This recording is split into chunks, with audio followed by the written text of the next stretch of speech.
And I just want to remind you of a few housekeeping issues. Please mute your microphone if you're not speaking. If bandwidth permits, please turn on your video. It helps our sessions make interactive. Use chat at any time to introduce yourself, ask questions or make comments. Enable subtitles on your screen as needed, and sessions are being recorded, just to remind you of that. So at this juncture, I would like to welcome our first speaker. I welcome you all first, and my name is Pamela Were. I'll be moderating the session and leading the discussion.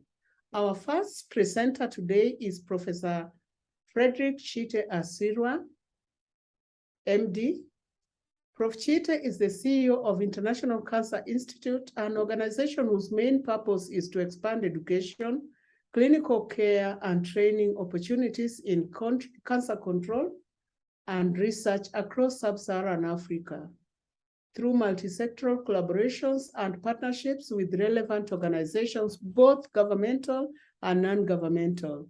He is a medical oncologist and hematologist.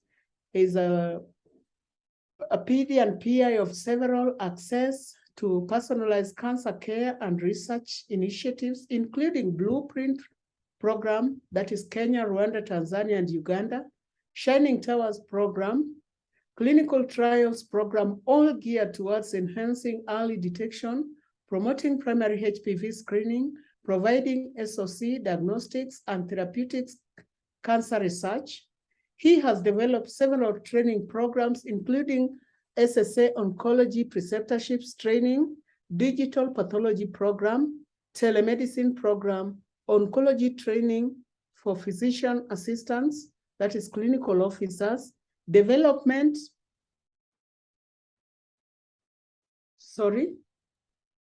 that I've said he has also developed programs for clinical officers and development of oncology nursing training program in Kenya, medical oncology fellowship program, oncology pharmacy program, and assisted in development of gynecologic oncology program.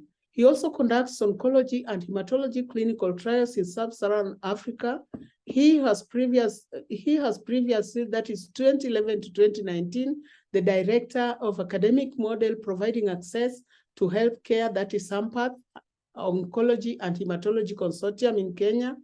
He has also been an active ASCO member through ASCO's multidisciplinary cancer management course, that is MCMC, International Affairs Committee, Education Council, that is ASCO's Academic Global Oncology Task Force, and as a peer reviewer to ASCO journals. He's also currently a member of the ASCO ESMO Global Oncology Curriculum Committee and a member of ASCO's Board of Directors. He did his undergraduate training, that is Bachelor's of Medicine in Kenya, and postgraduate specialty training in internal medicine residence and hematology oncology fellowship in the United States. Currently, Professor Chite is the CEO of International Cancer Institute, and he's going to take us through the digital pathology. Welcome, Prof. Chite. Thank you so much. Can you please allow me to share my slides?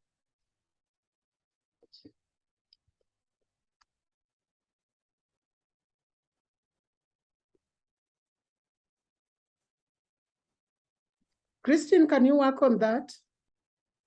It's saying the host disabled participant screen sharing. Let me just check on that and then. I think it is now allowed.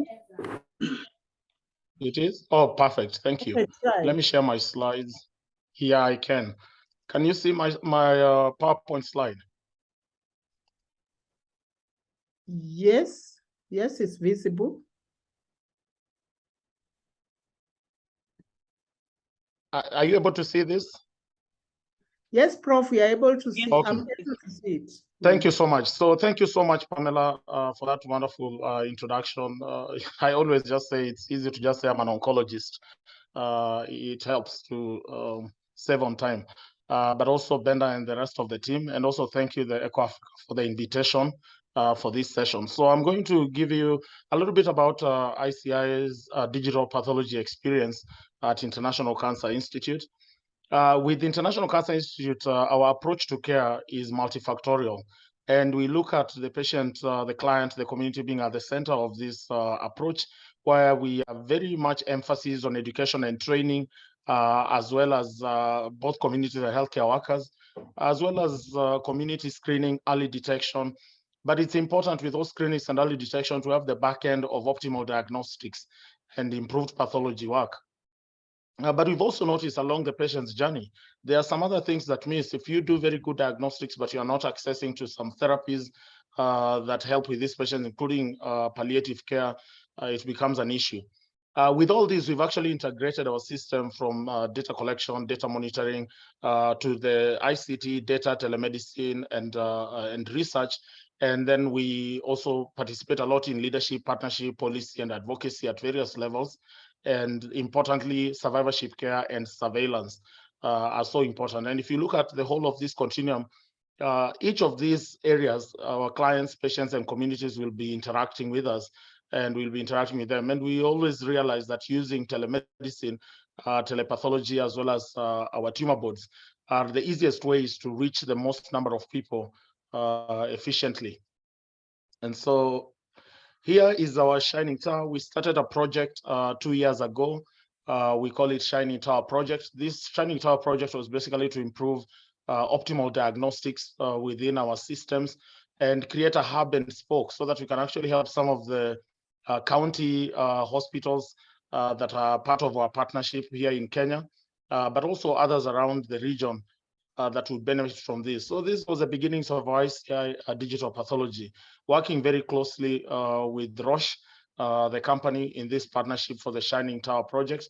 And we installed Ventana DP200 to be scanning, as well as the viewer in Eldoret at our main facility. What were the main objectives of setting this up? We wanted to determine the impact of digital pathology service on diagnostic turnaround time and patients' access to diagnostic pathology services using our ICI hub and spoke model with more than 20 centers that were joined to our system, although not all those centers are using digital pathology experience. However, we are getting biopsies and slides from all those centers in our center here at ICI in Eldoret. And then the second one was to determine the impact of this digital pathology service on education and training through an integrated access to images, especially during our virtual tumor boards, during the case discussions, as well as our clinical pathological conferences. And third was to set up a UPath web account for and train a team of special pathologists, as well as a few oncologists who are on the platform as part of formation of this pathology consultation hub.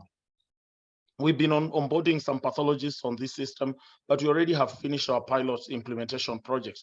And what are we able to do? We are able to do whole slides imaging, and we have a big repository and database, especially for case conferencing.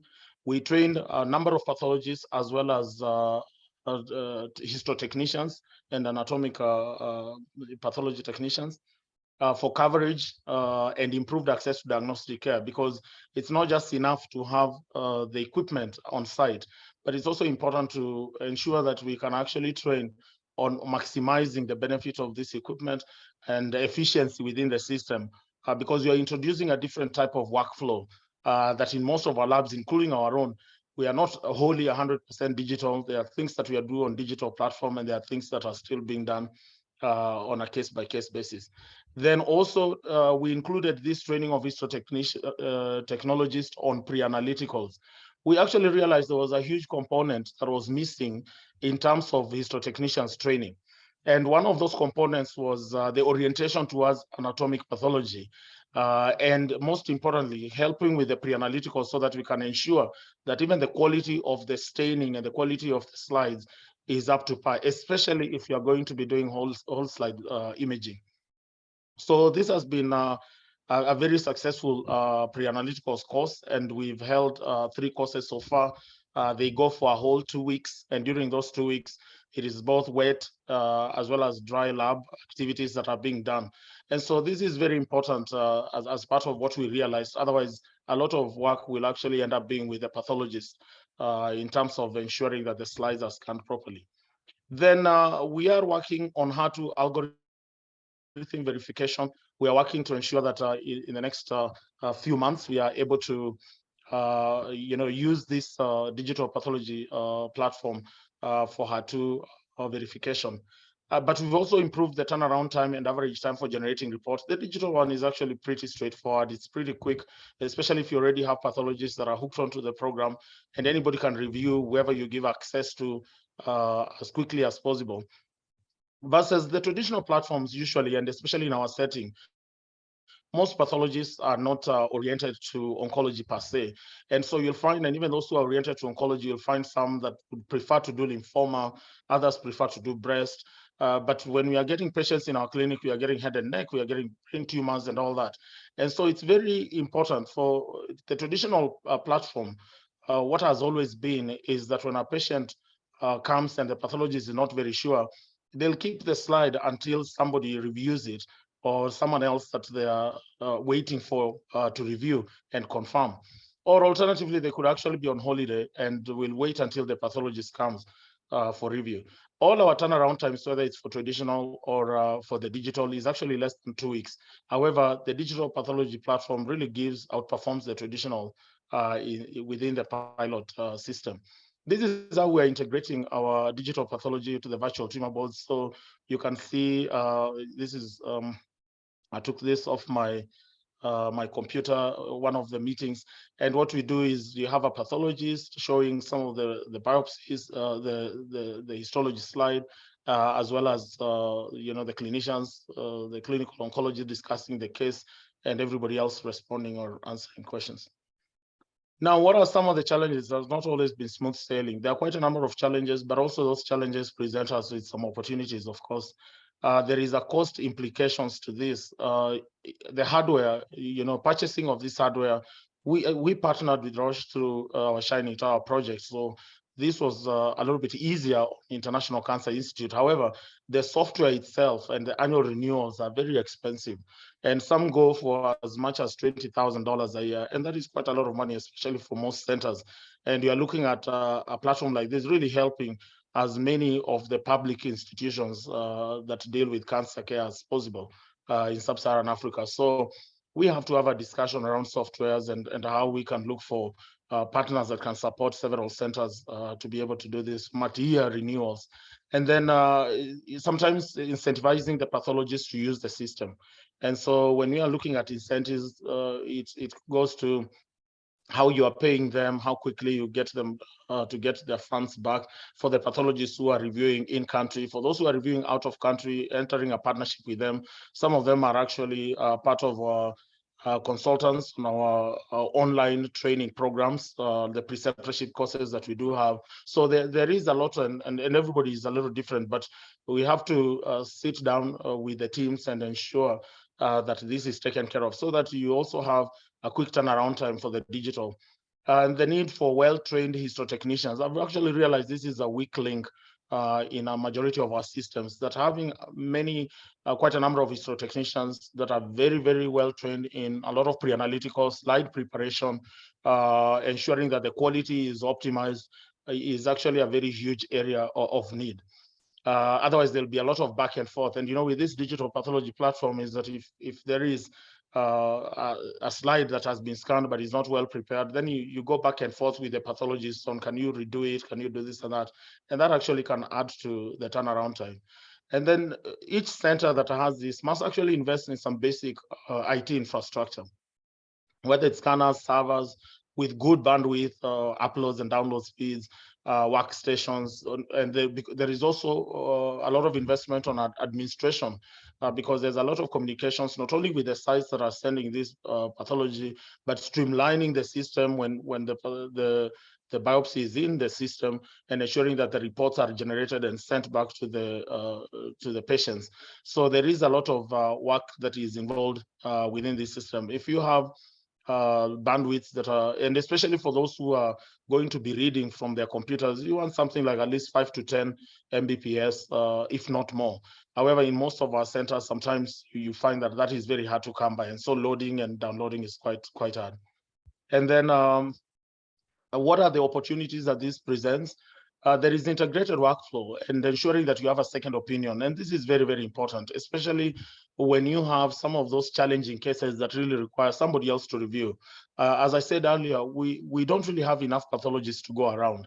And the few that we have that are anatomic pathologists have also their areas of interest that they want to specialize in. But if you're seeing this more than 100 different cancers in your clinic, and you really want a quick response and you want it to be accurate, then it's very important that we have the ability for second opinions and sharing with pathology experts in those fields. So this is a very great opportunity, I think, that not only speaks to the potential for research when we know the quality is up to par, the potential for quality assurance and quality control, the potential for giving quicker reports for post-treatment tumor evaluation, or for those who have received neoadjuvant therapy and you are not very sure about the response. Some of this would, and also for prostate classification algorithms, as we've seen. And then the other area that is of opportunity is that if you have so many of these slides, like right now we've got thousands in our electronic space. If you've got a lot of these slides, then you can actually group them, and you can actually use this for artificial intelligence in future. And the reason for that is we are connecting the slides with patient histories, with patient information. And in the future, as we see these patients in clinic, we'll also be connecting this to patients' response to various treatments. So it will actually be easier for us to be able to figure out some patterns within this patient, but that actually requires huge data sets. These are some areas that I'm very excited and looking forward to. And then obviously teaching as one of our core functions is teaching of pathology residents, fellows. Many cases are stored, and multiple cases, say for breast cancer, for lung cancer, they're available for various comparisons. And so this becomes a very nice way to teach some of these pathology residents. And we are looking also at the case where you have some pathology residents that are not within the city. They are somewhere in the rural area, either they are doing their rural rotations or whatever rotations they are doing, or even their hospital is located in a rural place. This becomes a very nice way of sharing cases that are being seen in other centers, even when they are not there. There are several guidelines for digital pathology use. I've just mentioned a few that I've been looking at because for each of these, you have to create your own SOPs on their use, as well as how to regulate a lot of things within this digital pathology framework. As you know, with Kenya, we have our data, policy that we must adhere to. And most of these guidelines definitely are looking at protection of patients' data as well. So College of American Pathologists, Digital Pathology Association, European Union, Canadian Association of Pathologists, Royal College, as well as the German version. So I think I'll end that. This is my last slide, just acknowledging ICI staff that have really, really been patient during the entire process. We actually went through a lot of trainings for almost half a year with a team from our Roche partners, and we are very glad for this. We did a lot of these trainings online, but we also had hands-on at the ICI Center in Eldoret. And also several that helped me develop the pilot program. And obviously our patients without whom most of these innovations would actually be not only not available, but will also be worthless. Thank you so much. Wow, thank you very much, Prof. Chite, for that elaborate presentation on telepathology. I know questions, we have several questions on the chat box, and we are going to give time to that. Meanwhile, we are going to go ahead to our next presenter. Thank you very much, Prof. Thank you.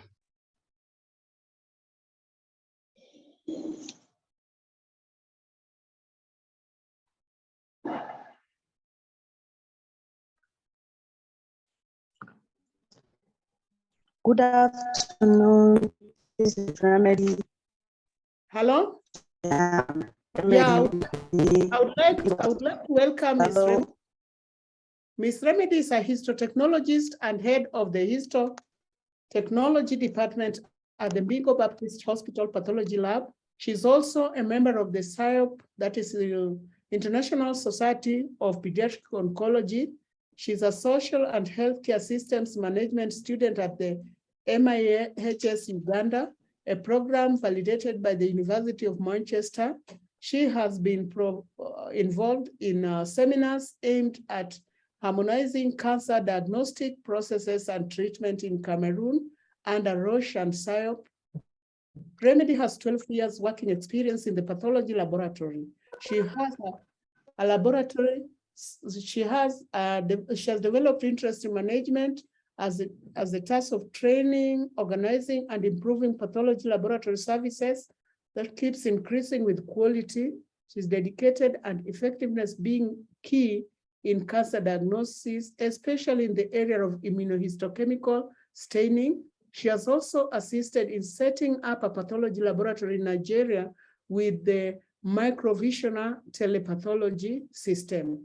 Remedy is currently working with all the Cameroon Baptist Convention Health Services hospitals to improve and harmonize quality of specimens received in Bingo Pathology Lab, the only lab that is involved with cancer diagnosis for the entire CBCH, with institutions found in 8 of the 10 regions of Cameroon. Welcome, Remedy.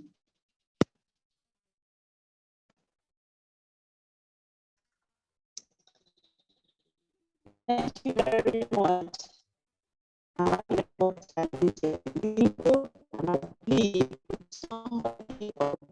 not sure whether your setting is not very good because you're not clear.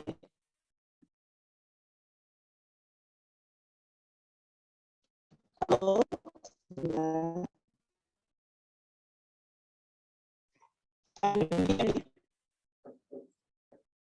Your setting seems not to be clear. Try it again.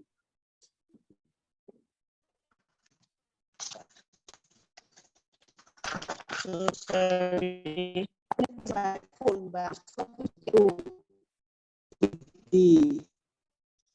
My computer where my presentation is, and it's kind of difficult. Can somebody hear me?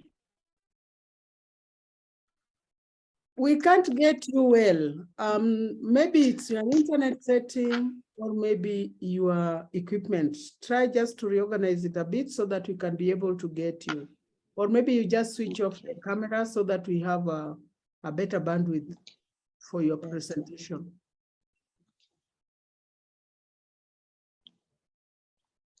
Go ahead. Hello, can you hear me now? Yes, you are now clearer. Okay.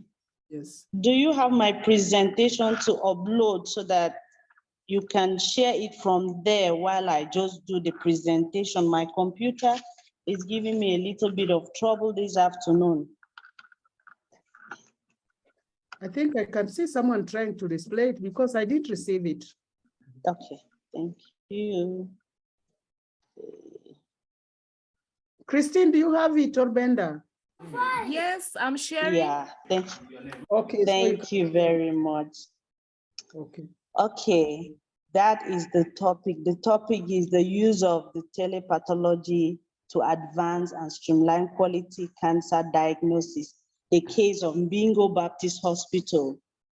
So, Bingo Baptist Hospital is a referral hospital found in the northwest region of Cameroon. It was started in the year 1952, like a leprosy center to diagnose microbacterial leprae.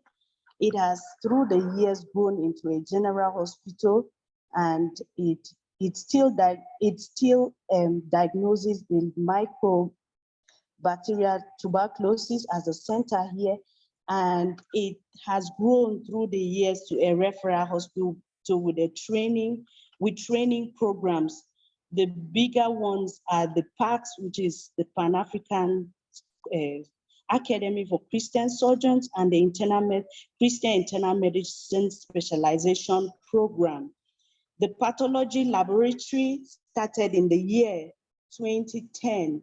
Because of the coming of these two programs, they had to harness and bring up this structure to help in the study and teaching of these residents.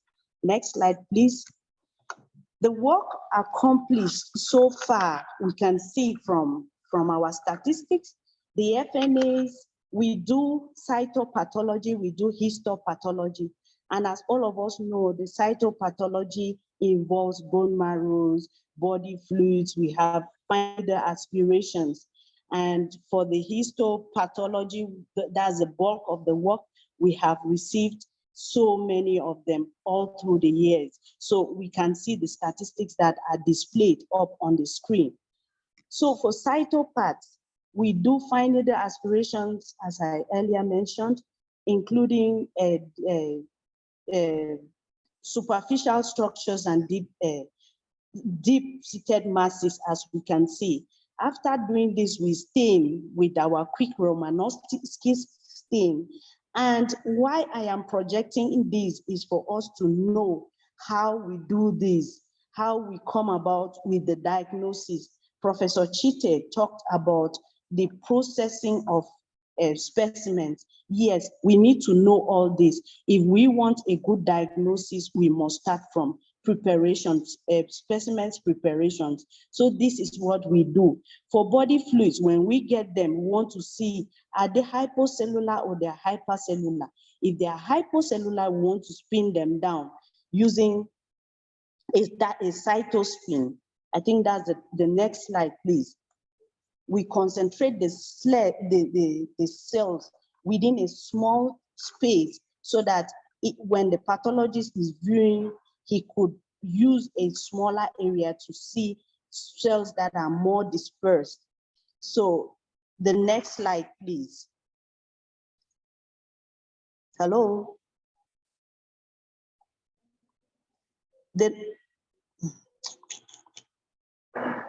Sorry, let me share again. Yeah, please.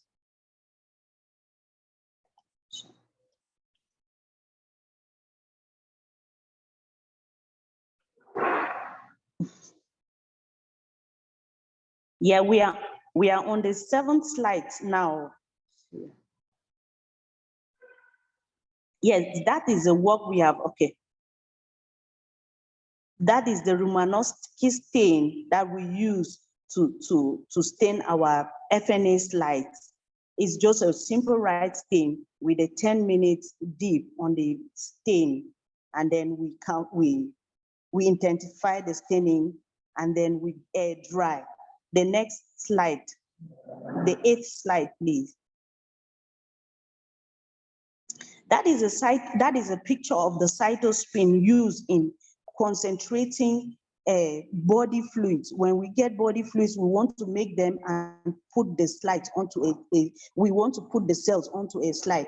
And what we do is we use a cytospin to concentrate the cells in a smaller area, a small area of the slide, so that the pathologist would view them. When we do this, we air dry, stain. The next slide, please.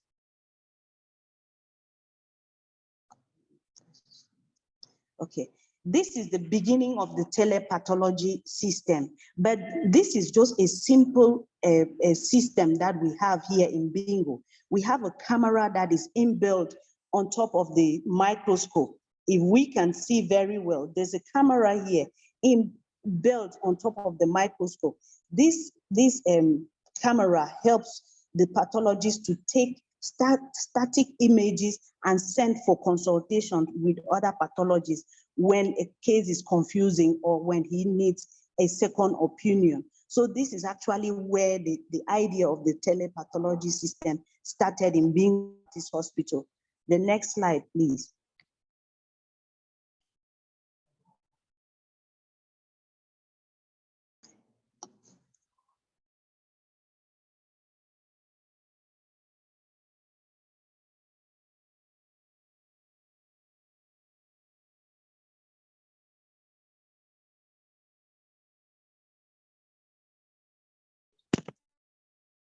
Hello.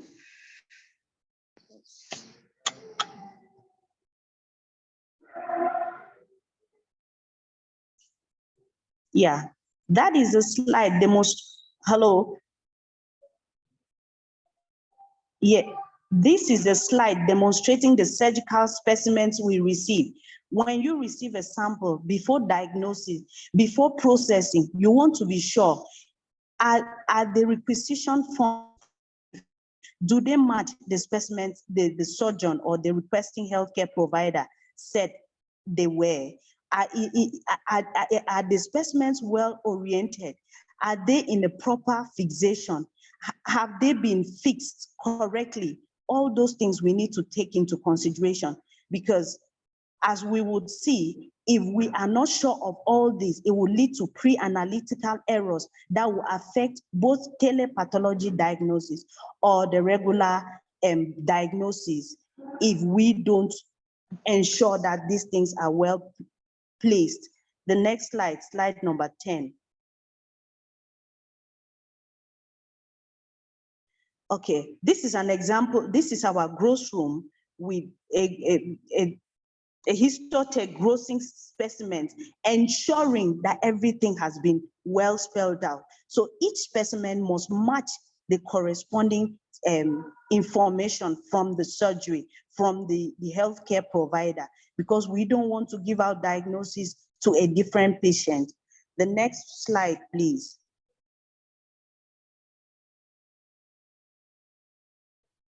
Yeah, it is a process. So this is the process that is continuous. You want to be sure.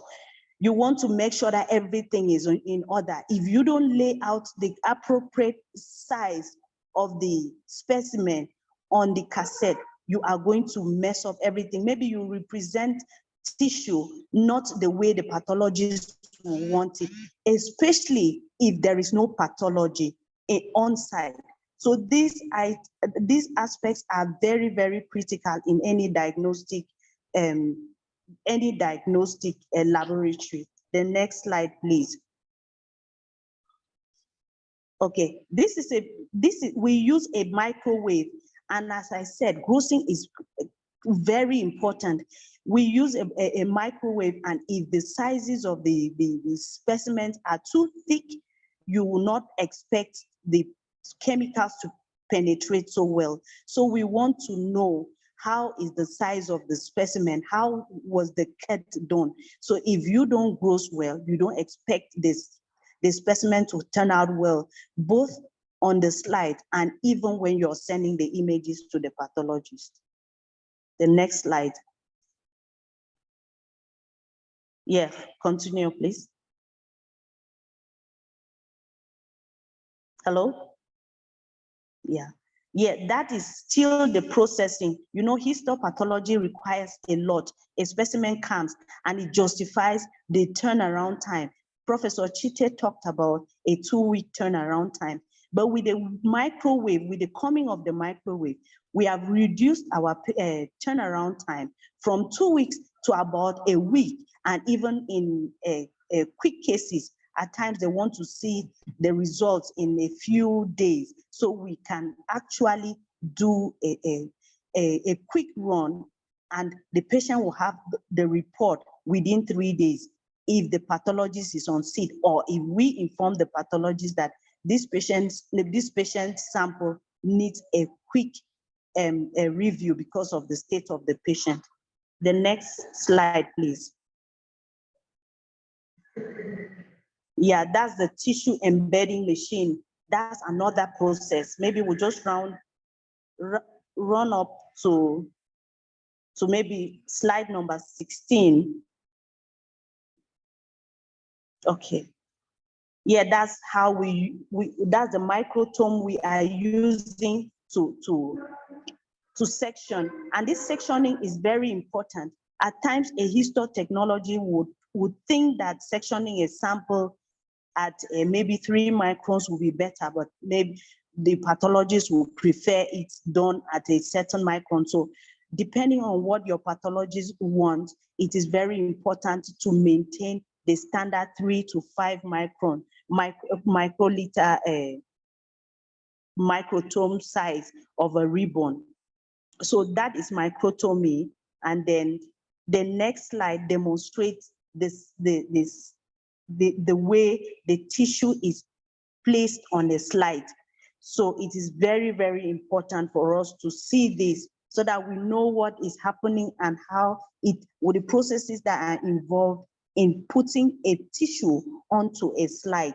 The next slide, please.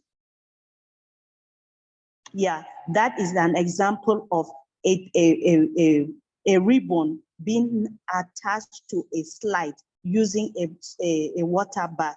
This water bath is kept at a particular temperature between 38 degrees to about 40 degrees, depending on how hot the area is. But you don't want to let it you don't want the temperature to be too high, because if it is, the paraffin wax is going to melt and the tissue on it will actually disperse into the water.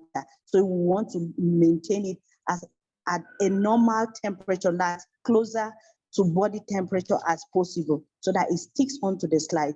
You air dry it and then you stain. The next slide, please. Yes, that's an example of a slide warmer. That is what we use. And the slides are completely air dried. We lay them out onto the slide warmer to allow it to dry for like 30 minutes to 1 hour. That the next slide demonstrates the standard H&E, the hematoxylin eosin staining process. You start by deparaffinizing, then you rehydrate the slide, and then you stain in the standard H&E. The next slide, please. Okay, after staining, we cover slip. Cover slipping, we use a multimedia. The role of the multimedia is to increase the contrast, so much so that when you put the slides under the microscope, it helps you to see clearly the nature of the tissue. So since we don't use oil immersion in histopathology diagnosis, what helps in the contrast is the multimedia. When you mount the tissue, you cover slip. This also acts as a storage guide, because slides are never discarded in the pathology lab. So when the histo slides are protected like this and stored like this, they can be left packaged and kept for as long as the lab wants to keep them. So this is how the tissue is prepared prior to sending either for a telepathology diagnosis or for a pathologist to view. The next slide, please. Those are slides prepared and arranged for the pathologist to view on a tray. The next slide, please. Okay, here we go. This is in the Bingo Baptist Hospital pathology lab. We have both the static camera that I showed you guys earlier. We have a manual scanner, telepathology scanner called the microvisionaire. This one is manual. What does that imply? It means we actually scan a slide, one slide at a time, making sure that we scan the whole slide, uploading this image onto a link and sending it to pathologists out of the country that have accepted to help us. This system was the first to be acquired, and it greatly helped us, because each time our pathologist was away, maybe on leave, it helped the turnaround time. We tried maintaining the turnaround time, and in fact, we were not stressed up. But before we got this system, it used to be terrible, because we had to package slides. Each time a volunteer was going back to the US, we will package slides and then send. You know how glass slides can be heavy. So with the coming of this system, it has greatly reduced everything. We scan slides here, we scan slides at times 10x magnification, at times 10x. And then the pathologist viewing the slide can view up to 20x. And when a slide is scanned at 20x, the pathologist that views the slide, the images or the link, can open the image and view at up to 40x. So this is we would see the difference between the manual telepathology system and the digital telepathology system. The next slide, please. Yeah, this is how a slide is being scanned. So you need to do this all through. So you imagine if you have a case like a hysterectomy specimen with 20 slides, you can now see the burden of scanning 20 slides on one case. If the slide is, if you have 40 cases with 20 or with 10, 20, 15 slides, you can imagine the burden the tele staff will have in scanning all those cases. So as we got this, those ideas started coming, and we now learned of a higher version or a higher technology. The next slide, please.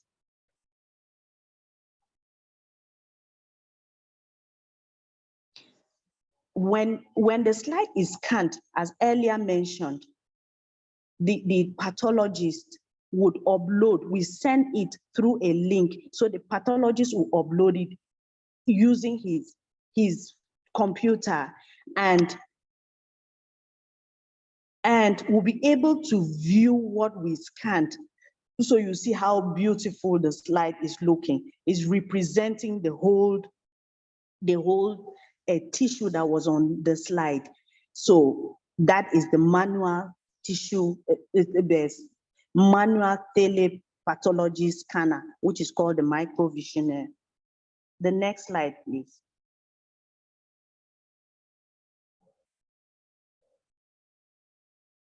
Yeah, this is just a zoom out of how a good slide would look like when you do all the preparations. You are sure of a good preparations, you will see that this slide will come out beautiful.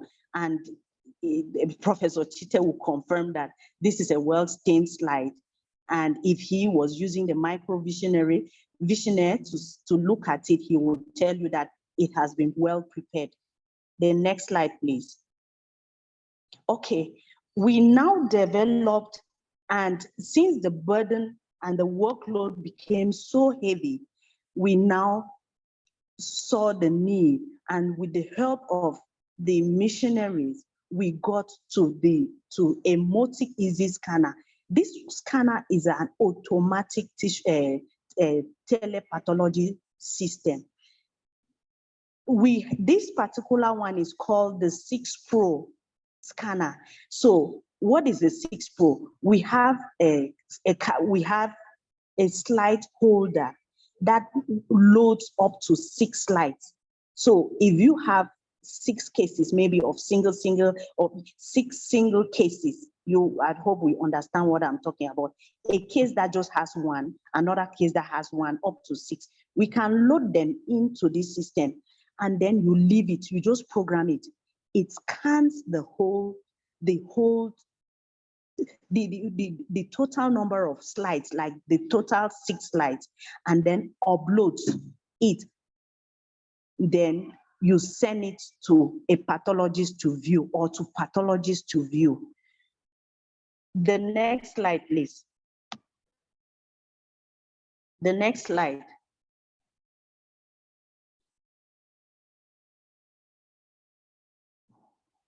Hello, the next slide, please. Yeah, the good thing with this is that the good thing with the telepathology, just hold on, you are a little bit further away from what I wanted us to see.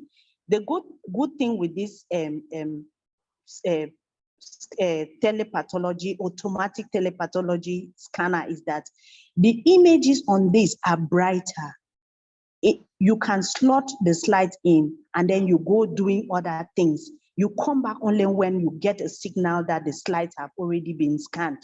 Correct, this is it. So this slide, this is how the slides are. So the images are more, they appear just the way you see with your naked eyes on the microscope. So that is the difference. It is better, it is more advanced. The next slide, please.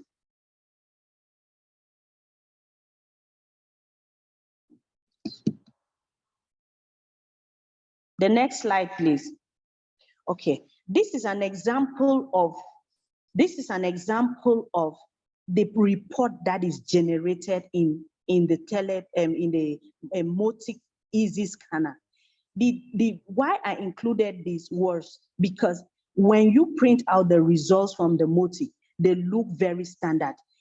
Click a little, is that Syria or Pamela? Click a little up. We would see that the scanner even takes a picture of the tissue, an area of the tissue, and pastes it during the report generation. So you actually see what the pathologist saw before giving a diagnosis. So you have things like that. And if you deem it necessary to take a picture of the gross description, like take a picture of the gross sample, you could take it and also attach it to that report. So those are the differences that the MOTIC easy scanner has with the manual scanner. So what are the advantages of the telepathology system? The advantages of the telepath system is that pathologists can view images away from their laboratories and issue diagnosis. This ensures continuity and patient care. Why this? I have gone through a period where the pathologist was not on site and the whole country had to call for results. So it was devastating. But with the coming of our manual and our automatic telepath system, nobody ever knew that Dr. Baden was not here in Cameroon. So that is the advantage. Another advantage is that it reduces the patient's waiting time. If the pathologist is on site and you are using the 4 minutes, telepath. Hello? I'm saying you Hello? have 4 minutes. Okay. If the pathologist is on site and you have to use the two systems, you are faster. So the patients will no longer complain. This also improves and enhances learning and accuracy. It improves research in pathology as images are stored in Google Cloud that can be reviewed at any time without fear of software or hardware malfunction. It reduces risk of traveling, hence more cost effective. So you can travel comfortably if you know that you have a telepathology system in your site.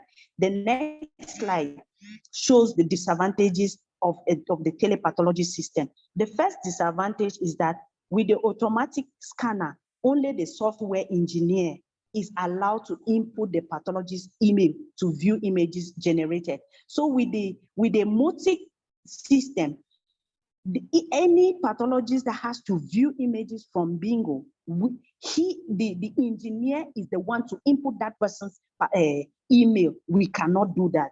The next difficulty is the diagnosis sometimes begin from grossing samples. Hence, the fact that the pathologists are not present during grossing might result in doubts and assumptions. So without the pathologist seeing a gross sample, he must call a histotech to find out, is this what you saw? Please take images of this and send to me. Thirdly, the system uses a lot of internet bandwidth. Professor Chite talked about that. The systems are equally very costly. If the personnel trained to scan is not diligent, conscious, meticulous, slides could be interchanged, which would be a terrible thing for diagnosis.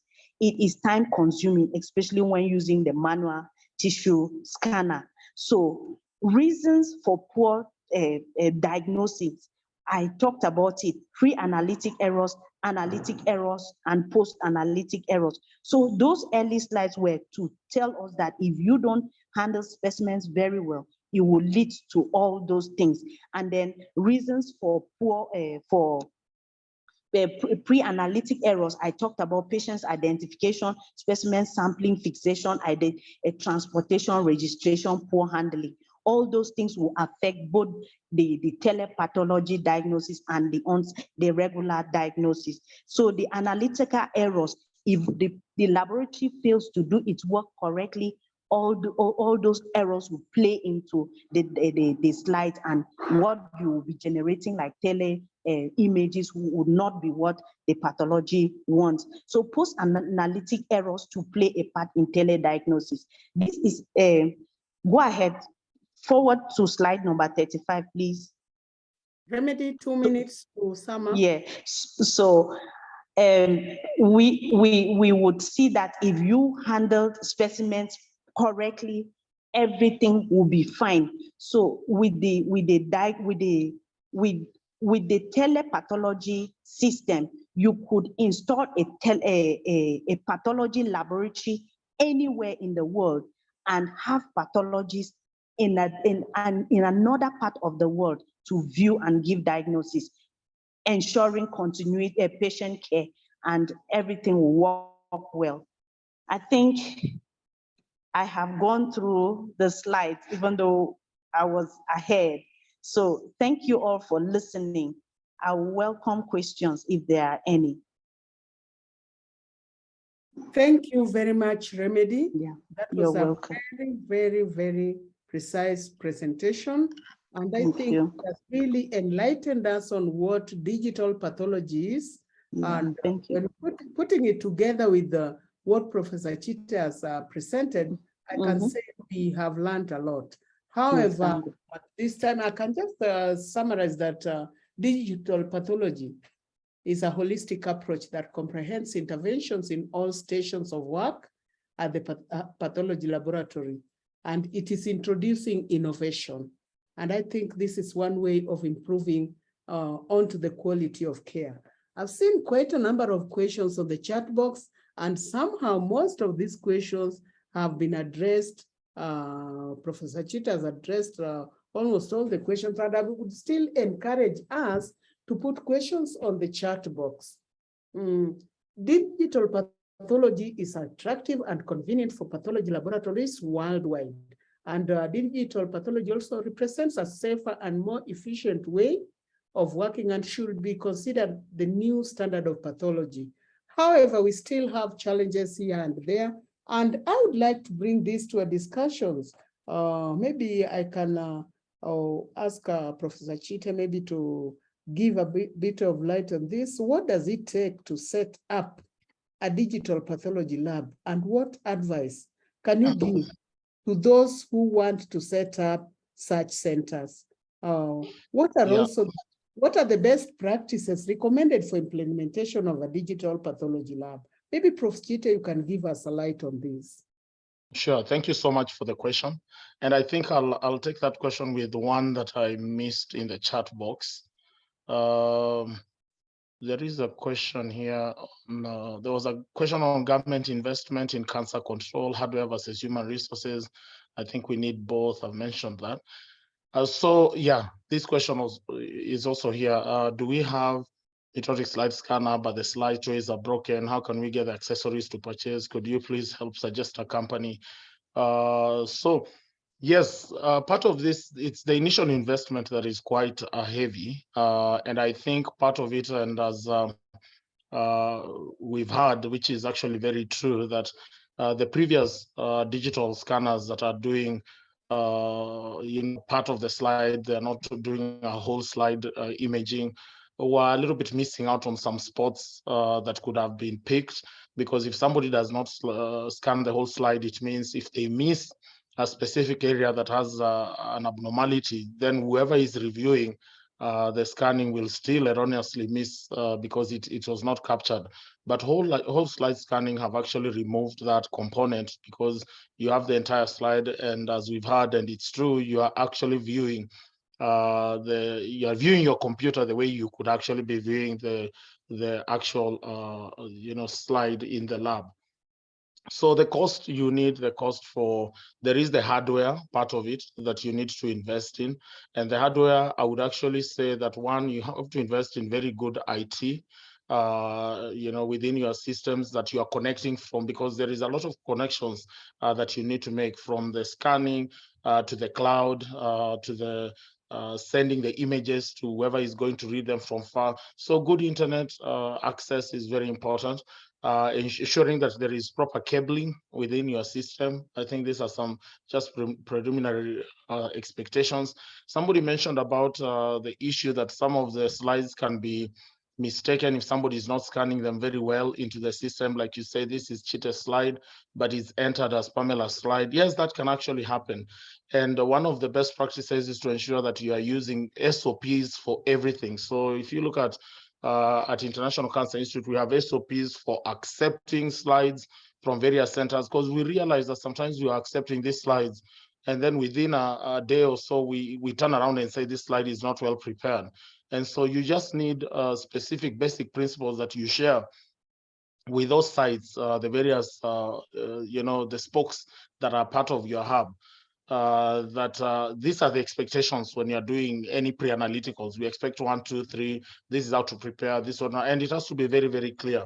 We have even for slides collection, and usually the number that is given from the beginning is the same accession number that is going throughout the digital platform. So each slide as it's being scanned into the system, and our system, just like we've had, our system also is automated and is able to scan 6 slides at a go, which makes it a little easier. But my thought is always that if you do not, all this boils down to human resource. If you do not have a very good technician or the technical team in your lab that is able to be very clear and very concise and following all the orderliness, laboratory medicine is about very proper orderliness and auditing, very good, quality assurance and control. Because if you put in garbage, of course, you'll get garbage back, and it affects the lives of patients that we are taking care of. And so everything has to be protocolized from the beginning. That is very, very helpful. And some of these, in some centers, there are quite a number of, when there is tissue preparation, there are quite a number of manual tissue preparation. Manual is always good only if you have a very competent workforce, because it's very tedious, it takes a lot, and there are a lot of times that a pathologist is reviewing and goes like, I need this to be redone. So I would actually advise for the centers that are adopting this digital pathology platform, if you can invest in automated, whether it's automated microtomes, automated whatever, if you can invest in some automated functions, it will be very, very helpful, so that a lot of work is looking at how the tissue is being processed and is evaluating for quality issues to ensure that you are not giving a wrong impression. So I think for each lab, like our lab, we have a quality assurance manager who helps with, but quality control is part for every review is done by several people as part of our quality process, to ensure that if one missed it, the next one will be able to catch it, so that by the time the pathologist is reviewing it and reporting it, somebody also is evaluating to ensure that whatever has been reported was actually the same accession number that you are using from the beginning for the platform. So there are a lot of moving parts. And the other thing to invest in is actually the workbench, like the space in the lab. You cannot be having a lab that is very, very crowded when you have this. Of course, functionally you can, but unfortunately it ends up impacting on the quality, especially if you have several people working within the same lab. When one places something somewhere, it has to mean something.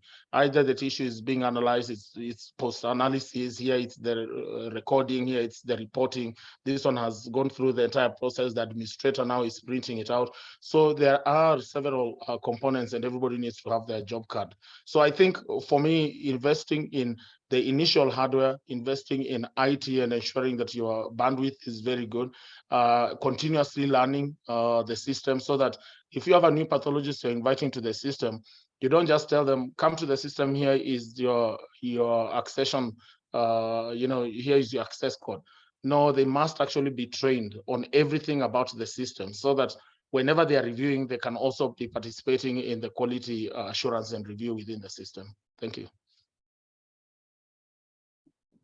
Thank you, Prof. Chita, for that very elaborate answer. And I believe all of us, we are getting the discussion quite well. And maybe to remedy, is there any organization that you can maybe advise on which can support the LMIC labs with the equipment or with the setup? And also looking into the capacity. How can we improve on the capacity building for the digital pathology labs? Maybe Remedy, can you take us through that? Thank you very much. I think when Professor Chite was answering a question, he went through some of the things. He made mention of accession numbers. I think if you set up a pathology lab, the first thing you need to do is to train people. You could train, I know the training is very expensive, but it is not impossible. You first and foremost invest in training. When you train a diligent staff, the staff would also ensure that the people they train would be diligent. And the second thing is, he talked about using IT people. I think if Bingo is succeeding is because we have a very good IT team. And when all these machines were brought, they were very instrumental. The hospital allocated a wonderful bandwidth for these systems. And then he talked about standard operating procedures, which is standard.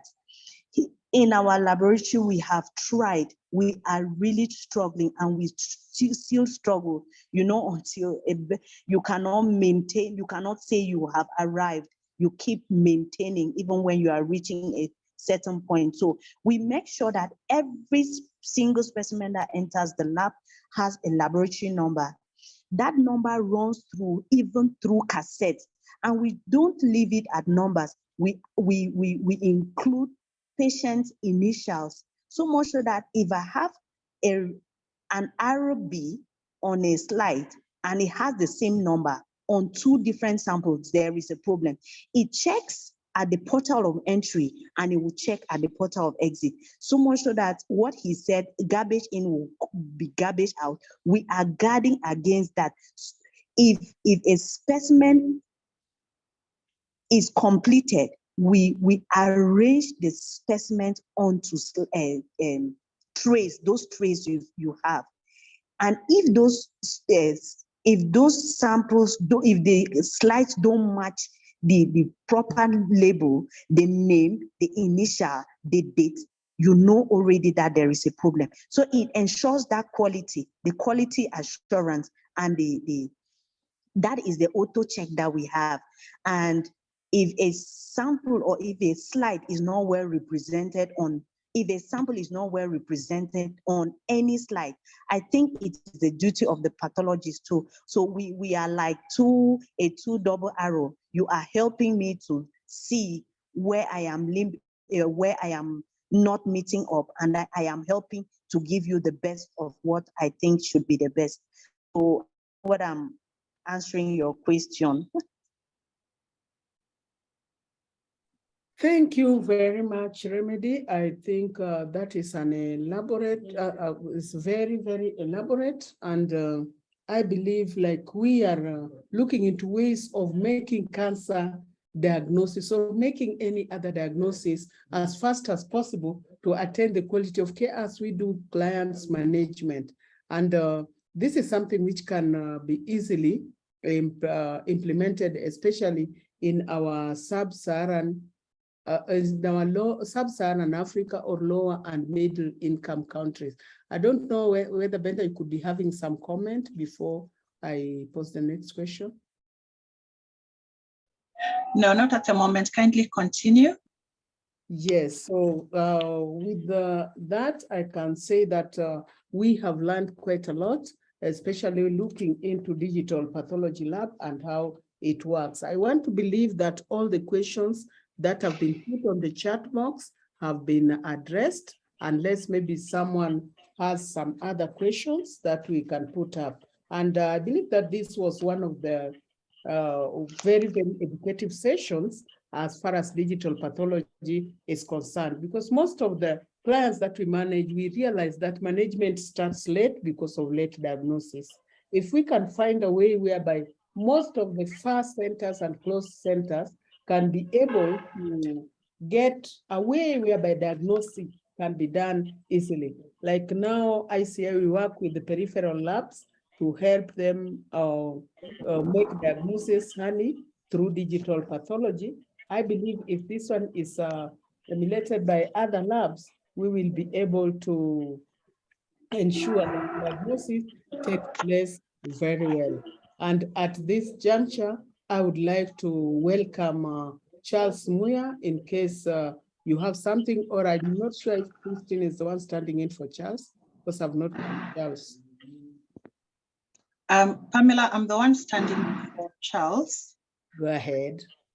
So good evening, good morning, and good afternoon, everyone. Just to thank everyone for showing up for this talk today on digital pathology and its role in enhancing cancer control in Africa.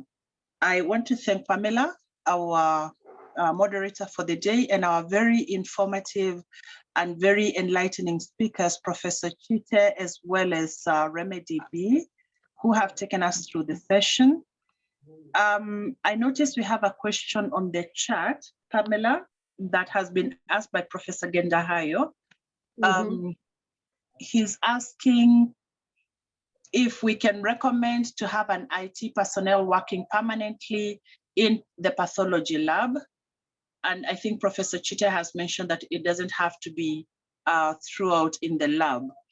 And so, yes, go ahead, Professor Chite. Then I can just say a quick one. They don't have to be fully in the lab, but what they can do is that they should have an assignment to help with the lab, because you also need to have a regular person who understands, because even the training, they'll also be trained during the training for the digital platform. So they can be part of the IT for the hospital, but assigned to the lab at a certain fraction of their time.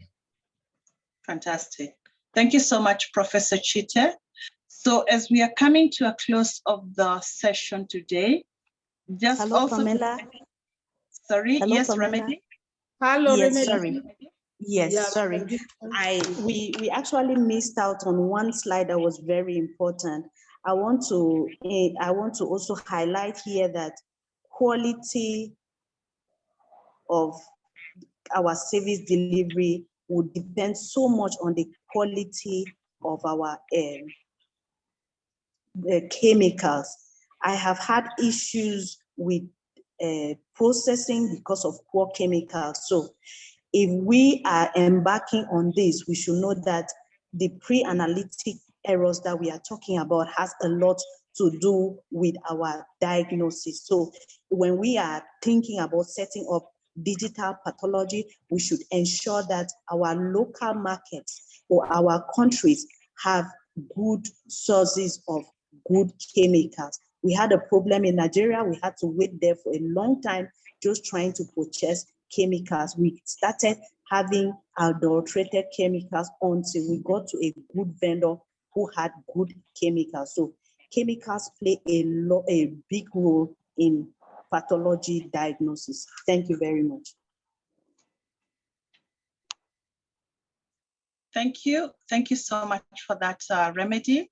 And I think what you've pointed out is that not only do we need good chemicals, we also need a good value chain, so that all, like I've seen questions around parts that have to be replaced.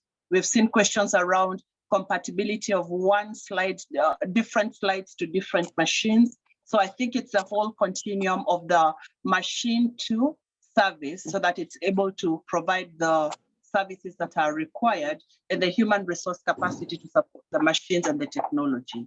Thank you. So as we come to a close of this session, I recognize that the ECHO, Africa ECHO on Research is a community of practice that meets every once a month, the third Thursday of the month. And we meet at 4 to 5:30. It was extended to 1.5 hours so that we can give enough time for people to interact. Recognizing next session will be on the 17th of November. Please diarize. We will be looking at accessibility and affordability of essential medicines. And we have fantastic speakers on this topic, which has continued to plug us as a community of practice about access and affordability of essential medicines and commodities. So let's look out for that. Let's also look out for the London Cancer Week, which will be running on the 13th to 18th of November. Details will be shared on the ECHO platform. At the same time, the Kesho Conference, which will be in Kenya on the 24th to 26th of November, and that will be in Mombasa, Kenya. And these are announcements that we ensure that the ECHO community continues to be informed of what else is going on across the region. Let's keep chatting, let's keep talking on Basecamp, but also let's keep engaging. The session has been recorded today and will be shared on the Basecamp for those who may not have been able to attend or who would like to listen a second time and to share amongst your colleagues. Thank you so much. My name is Benda. Thanking the Secretariat for hosting us, KenCo, Kenya Network of Cancer Organizations, and everyone. Thank you all. Have a good evening and good day. Thank you. Bye. Thank you all, and I'm glad you are here, and have a good evening. Thank you, our presenters. Thank you also those who joined. It was nice. Thank you so much. Thank you. Have a good evening. Bye-bye. Thank you. Bye. Bye. Bye-bye.